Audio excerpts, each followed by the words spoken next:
নমস্কাৰ Assamese education YouTube চেনেলটোলৈ আপোনালোক সকলোকে স্বাগতম জনাইছোঁ। এটা খুবেই ভাল খবৰ, নৱেম্বৰ মাহৰ প্ৰথম সপ্তাহত ঘোষণা হ'ব তৃতীয় বৰ্গৰ নিযুক্তিৰ ফলাফল।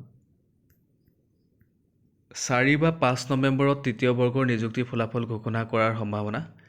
খুবেই ভাল খবৰ, কাৰণ আজি আপোনালোকে ৰাতি নাইবা আপোনালোকে কাইলৈ ৰিজাল্ট পাই যোৱাৰ সম্ভাৱনা খুবেই বেছি। আপোনালোকে ৱেবছাইটটোত গৈ চাই থাকিব, সেবাৰ যোনটো অফিচিয়েল ৱেবছাইট হয় সেইটোত গৈ আপোনালোকে চাই থাকিব। কেইবাটাওতো নিউজতো দিলে এইটো খবৰ। আপোনালোকে আগতেও পাইছে সম্ভৱ, আজিও দিছে, কালিও দিছে। আপোনালোকে ডেছক্ৰিপশ্যনত মই লিংকটো দি থ'ম, আপোনালোকে তাত গৈ চাই ল'ব পাৰিব।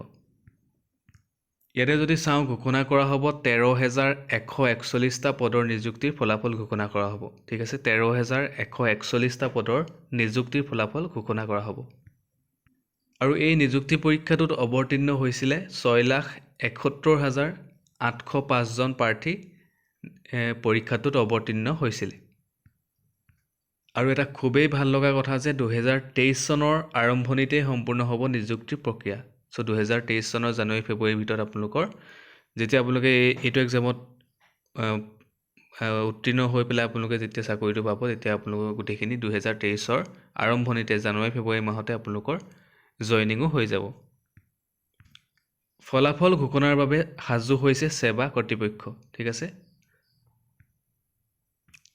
আৰু শীঘ্ৰেই সেৱাই মুকলি কৰিব ফলাফল ঘোষণাৰ ৱেবছাইট।